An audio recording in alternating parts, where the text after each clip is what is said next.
શહેર જિલ્લામાં ભારે વરસાદને કારણે રોડ રસ્તા અને ઘર તેમજ દુકાનોમાં પાણી ઘૂસી આવ્યા હતા.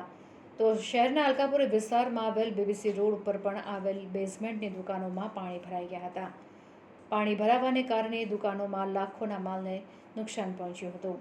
દુકાનદારોએ પંપ દ્વારા દુકાનમાં ભરાયેલા પાણીને ઉલેચ્યા હતા અને પાણી બહાર કાઢવામાં આવ્યું હતું.